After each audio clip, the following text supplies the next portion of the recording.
Losing a job is always hard. Losing about 70 jobs all at once is harder than a reinforced concrete statue of The Rock that's been covered in diamonds, which he definitely has. Game development is a notoriously risky business, from being bought out and closed by EA to a game not making a return on investment to total mismanagement. There is a huge underlying risk to keeping a team of game developers happy and paid in the year of our Lord 2019. But it's always been like this. For example, there was a 97% drop in games industry revenue between 1983 and 85 from $3.2 billion to just $100 million, resulting in the appropriately titled video game crash and mass layoffs and closures of arcades. Conversely, with AAA game developers pushing the boundaries of what's possible year after year, budgets are skyrocketing to keep up, and there's immense pressure for studios to make their money back and then some. The same is absolutely true for indie devs, and while their budget may not be as big, issues with marketing and awareness certainly play into their viability. What I'm trying to say is, a lot of good studios were shuttered in 2018, so let's take a look at them.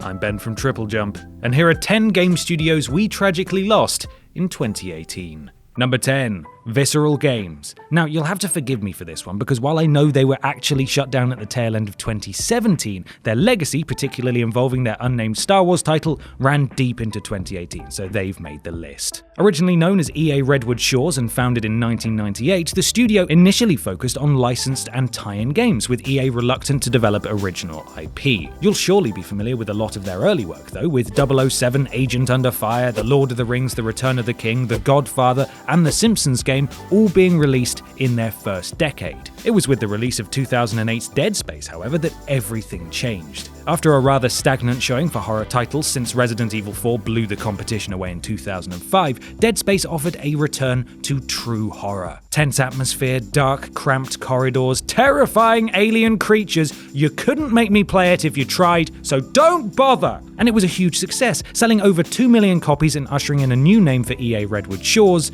Visceral Games. 2 sequels were developed, with the third embracing a broader, less frightening co-op adventure approach, causing a drop in both critical reception and interest from the gaming public. Visceral would then go on to develop the critically and commercially lacking Army of Two: The Devil's Cartel before bouncing back in spite of a reportedly troubled development cycle with well-received Battlefield spin-off Battlefield Hardline. Production then began on a Star Wars title with Uncharted veteran Amy Hennig brought in to write it, but it was not meant to be. With EA changing tact and deciding they didn't like the linear, focused direction Visceral were going with the project, staff and budgets were cut, external studios were brought in to assist, and in October 2017, Visceral was closed with its 60 staff let go, and the project was passed to EA Vancouver. However, as of mid-last year, news surfaced that Visceral's Star Wars game was drastically changed, and then earlier this year, cancelled.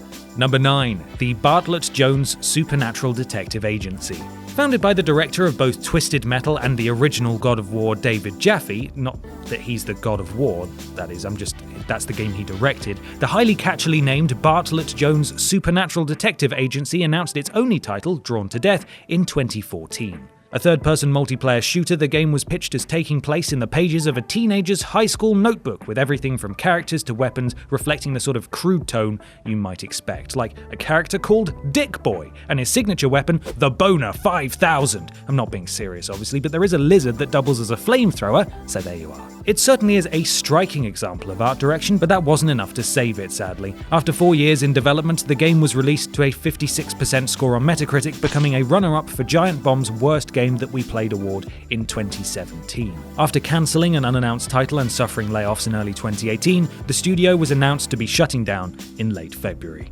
Number 8. Motiga. Independent studio Motiga was best known for 2017's free-to-play third-person hero shooter, Gigantic. The Xbox One and PC exclusive was well received, but the studio still suffered massive layoffs in November 2017. Gigantic's publisher Perfect World Entertainment, in a statement to Kotaku at the time, said the following: "A core team of developers remains at Motiga who will work with us to support the game and its players, including moving full steam ahead with the upcoming November update and future content." However, as of July 2018, the servers for the game have shut down, and both the game and the developer are no longer active. Number 7. Prima Games. A little out of left field this one, but it turns out developers aren't the only game-related enterprises who struggled in 2018, with Prima Games, the company responsible for your lovely premium video game strategy guides, officially announcing its intention to close in November of last year. Operating as the physical strategy guide entity for 28 years and going so far as to purchase their main rival Brady Games in 2015, Google and YouTube have essentially killed their business. But you can't say they haven't tried to roll with the punches, as they do offer guides digitally via their website and at one point attempted to leverage more business directly through Steam. The guides really are a thing of beauty too, lovingly compiled with plenty of artwork, a real collectible accompaniment for any game. But alas, the CEO of DK, the publishers of Prima, Ian Hudson, wrote the following memo.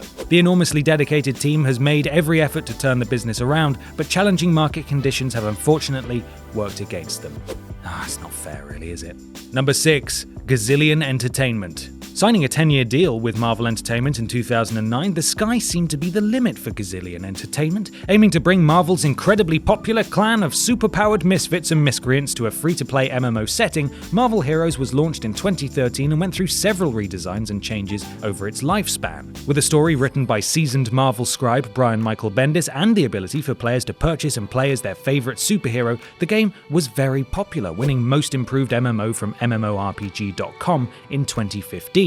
However, there were several rounds of layoffs after launch, and following a spell of community management silence at the very end of 2017, Disney, by way of Marvel, decided to sever their agreement with Gazillion Entertainment early and take Marvel Heroes offline in the following days, with the studio sharing this fate. Number 5. Boss Key Productions. Brought to us by former Epic Games employees Arjan Brucey and Cliff Bleszinski, or as he's better known on the internet, Cliffy Beware, Boss Key Productions was formed in April 2014 and at its height was home to 65 staff. Their first title, a first-person shooter named Lawbreakers, released in August of 2017 to a positive reception. With one team taking on the mantle of the Law and another the Breakers, each of the team's 5 players picked a specific role that came with its own equipment and abilities. But unfortunately, Lawbreakers failed to live up to commercial expectations, so the decision was made to capitalize on the popularity of the Battle Royale genre, leading to the announcement of Radical Heights. It's unclear if the two events are connected, but Brucey, I really hope I'm pronouncing that correctly, would leave shortly after to return to Epic Games, and in April 2018 the game was released on early access to unimpressed critics, with many decrying quite how early access it was, describing it as a cash-in, which is tragically ironic as it was actually Cliffy B who announced Fortnite for Epic Games in 2011. In May of last year, Bleszinski announced via Twitter that Boss Key Productions was no more and both game servers had been switched off by the end of the year. Number 4. Capcom Vancouver. Originally known as Blue Castle Games between 2005 and 2010, the future Dead Rising developers started off working on the great American pastime video game known as The Bigs, before releasing a sequel as well as a great American pastime management sim as well. By 2010, however, Blue Castle had shuffled into the zombie sphere by developing Dead Rising 2 for Capcom, as well as spin-off chapters Case Zero and Case West. Capcom clearly liked what it saw and wanted much more, as the studio was renamed Capcom Vancouver shortly after and were put on permanent undead duty. A reimagining of Dead Rising 2 with Dead Rising 1 protagonist Frank West as the hero was first off the production line, followed 2 years later by Xbox One launch title Dead Rising 3. It was generally positively received according to Metacritic and recaptured the cartoonish exuberance the series had come to be known for. Dead Rising 4 wasn't too far behind, but this time suffered from technical issues and what some saw as a decline in overall quality. Fast forward to February 2018 and Capcom elected to let go of roughly 30% of the Vancouver studio's workforce before announcing a full studio closure in September. A small skeleton crew exists to finish work on their Puzzle Fighter mobile game, with any remaining projects either scrapped or transferred to one of Capcom's Japan-based studios. Number 3. Carbine. When 17 World of Warcraft developers founded a new studio in 2005 and then expanded to include staff who'd worked on the likes of Fallout, Diablo, and Half-Life 2, the gaming world watched on with keen interest, excited to see what the promising new developers would create, including NCSoft, apparently, who purchased the company in 2007. By 2014, their sci-fi MMO WildStar was released and was well received by critics and players alike. However, due to the nature of a premium subscription model in a time where more and more MMOs were going free to play, Carbine changed philosophy when faced with a declining player base, making the move to free-to-play in 2015. Unfortunately, just a few months later, around 70 staff were let go, and on the 6th of September 2018, NCSoft announced Carbine would be closed completely, with WildStar's servers being switched off at the end of November. Number 2. Wargaming Seattle. Wargaming Seattle, or Gas Powered Games as they were known until 2013, was founded in 1998 and known for the Dungeon Siege and Supreme Commander series.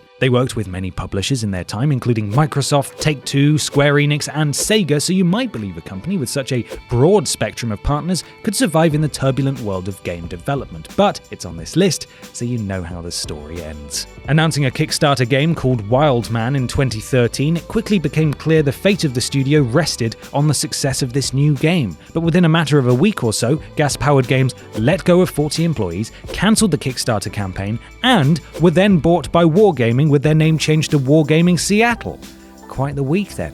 With an unannounced MMO title in development for the last few years, a surprise all-hands meeting was called one day in May 2018, where all 150 staff were told the studio would be shutting down and they would be losing their jobs. They were, however, eligible for severance pay afterwards, a luxury that isn't afforded to most in this crappy situation. Number 1. Telltale Games. Certainly the highest profile closure of last year, The Ballad of Telltale is a complicated one and took a lot of people by surprise. Famous for their adventure games, Telltale worked with a huge number of popular licenses including Jurassic Park, Back to the Future, The Walking Dead, Borderlands, Game of Thrones, Batman, Minecraft, and Guardians of the Galaxy. Observers would often remark that Telltale was spreading themselves too thin, with several different episodic series in development at any one time, sometimes with a number of months between the release of episodes. In late 2017, with the arrival of new CEO Pete Hawley, 25% of the workforce were let go, with the boss man stating the layoffs were necessary for the future success of Telltale Games. However, in September of last year, in the midst of the final season of The Walking Dead, the failure to secure a deal for more funding, and in the wake of allegations of brutal 18-hour workdays and toxic management,